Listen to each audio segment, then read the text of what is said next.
حضرت طفیل بن عمرو دوسی رضی اللہ ایک اونچے درجے کے شاعر تھے۔ یہ ایک دفعہ مکہ آئے۔ ان کے آنے کی خبر سن کر قریش کے سردار ان کی طرف لپکے اور انہوں نے بڑی گرم جوشی کے ساتھ حضرت طفیل کا استقبال کیا اور بڑی عزت اور تکریم سے نوازا۔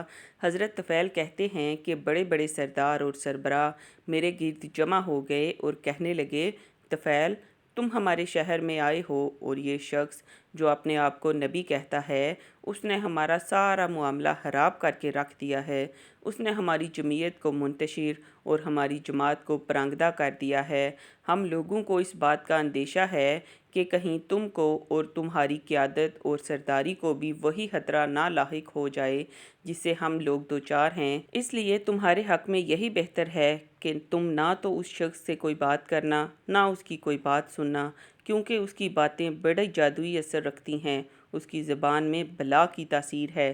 یہ شخص اپنی ان باتوں کے ذریعے باپ، بیٹے، بھائی اور شوہر اور بیوی میں تفریق کر دیتا ہے۔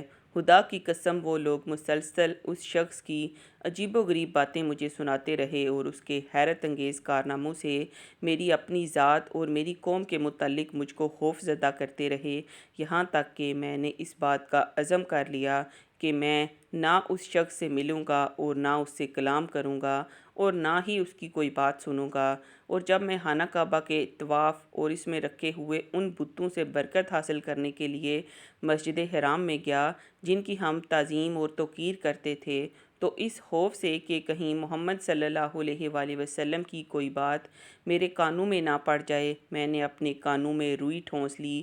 مسجد میں داخل ہوا تو میں نے محمد کو کعبے کے پاس کھڑے ہو کر نماز پڑھنے میں مشغول پایا۔ ان کا طریقہ عبادت ہمارے طریقہ عبادت سے مختلف تھا۔ وہ منظر مجھے بہت اچھا لگا اور ان کے عبادت کے اس طریقے کو دیکھ کر میں فرط مسرت سے جھوم اٹھا اور غیر ارادی طور پر بتدریج ان سے قریب ہوتا چلا گیا، یہاں تک کہ ان کے بالکل نزدیک پہنچ گیا، اور خدا کو یہی منظور تھا کہ ان کی زبان سے نکلنے والے کچھ الفاظ میرے کانوں تک پہنچیں۔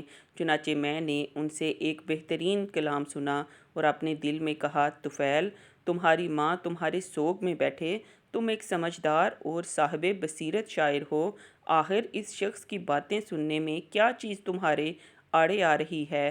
اگر اس کی باتیں اچھی ہوں گی تو قبول کر لینا اور اگر بری ہوں گی تو انہیں چھوڑ دینا۔ یہ سوچ کر میں وہیں رک گیا۔ جب رسول خدا نماز سے فارغ ہو کر اپنے گھر کی طرف لوٹے تو میں بھی ان کے پیچھے پیچھے ہو لیا، اور جب وہ گھر میں داخل ہوئے تو میں بھی ان کے پیچھے اندر چلا گیا اور ان سے کہا کہ اے محمد صلی اللہ علیہ وآلہ وسلم، آپ کی قوم کے لوگ مجھے آپ کے دین سے ڈراتے رہے، حتیٰ کہ میں نے آپ کی باتیں نہ سننے کا پختہ ارادہ کر لیا اور اپنے کان روئی سے بند کر لیے تاکہ کہیں آپ کی کوئی بات میرے کانوں میں نہ پڑ جائے، لیکن یہ اللہ کی مرضی تھی کہ اس نے مجھے آپ کی باتیں سنائیں اور وہ مجھے بہت پسند آئیں۔ آپ اپنا دین مجھے بتائیے۔ چنانچہ رسول اکرم نے اپنی دعوت میرے سامنے پیش کی اور مجھے دو صورتیں، سورہ اخلاص اور سورہ فلق پڑھ کر سنائیں۔ خدا کی قسم، اس سے پہلے میں نے اس کلام سے بہتر کوئی کلام نہیں سنا تھا، نہ ان کی باتوں سے بہتر کوئی بات سنی تھی۔ میں نے اس وقت اپنا ہاتھ آگے بڑھا دیا اور کلمہ شہادت پڑھ کر اسلام میں داخل ہو گیا۔ پھر میں بہت دنوں تک مکہ میں ٹھہرا رہا۔ اس دوران میں نے اسلام کی تعلیمات کو حاصل کیا اور جتنا ممکن ہوا قرآن حفظ کیا۔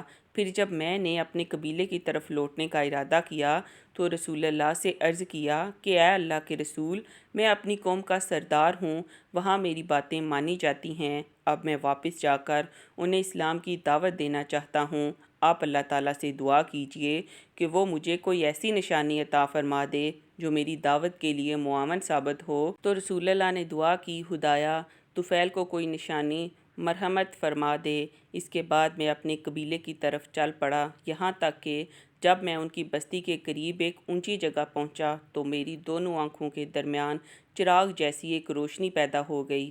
یہ دیکھ کر میں نے دعا کی کہ خدایا اس کو چہرے کے علاوہ کسی دوسری جگہ منتقل کر دے، مجھے اندیشہ ہے کہ لوگ اس کو دیکھ کر سمجھیں گے کہ یہ کوئی سزا ہے جو مجھے اپنے آباء و اجداد کا دین چھوڑنے کے جرم میں ملی ہے۔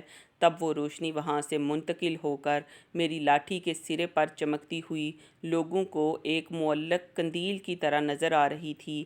اسی بنیاد پر حضرت طفیل بن دوسی رضی اللہ کو ذی النور کہا جانے لگا، یعنی نور والے۔ وہ گھر پہنچے تو ان کے والد ان کے پاس آئے تو حضرت طفیل نے ان سے کہا، آپ میرے پاس نہ آئیں، اب میرا آپ سے کوئی تعلق نہیں اور نہ آپ کا مجھ سے کوئی تعلق رہ گیا ہے۔ یہ سن کر ان کے والد نے پوچھا، کیوں بیٹے، کیا بات ہوئی؟ انہوں نے جواب دیا، میں مسلمان ہو گیا ہوں، میں نے محمد کا دین قبول کر لیا ہے۔ یہ سنتے ہی ان کے والد بول اٹھے، بیٹے جو تمہارا دین ہے وہی میرا دین ہے۔ طفیل بن عمرو دوسی نے انہیں غسل کرنے اور پاک کپڑے پہننے کے لیے کہا۔ جب وہ ایسا کر چکے تو ان پر اسلام پیش کیا اور اسی وقت کلمہ پڑھ کر وہ مسلمان ہو گئے۔ پھر ان کی بیوی ان کے پاس آئیں، انہوں نے بھی اسلام قبول کر لیا۔ اب انہوں نے اپنی قوم کے لوگوں پر اسلام پیش کیا، وہ لوگ بگڑ گئے۔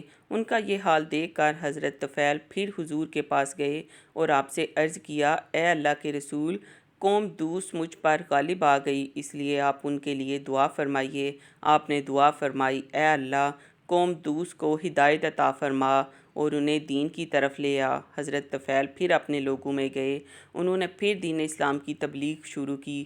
وہ مسلسل انہیں تبلیغ کرتے رہے، یہاں تک کہ حضور مکہ سے ہجرت کر کے مدینہ تشریف لے گئے۔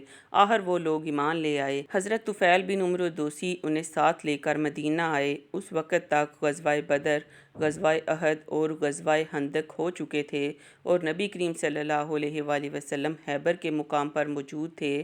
حضرت طفیل بن عمرو دوسی کے ساتھ 70-80 گھرانوں کے لوگ تھے، ان میں حضرت ابو ہریرہ رضی اللہ بھی تھے۔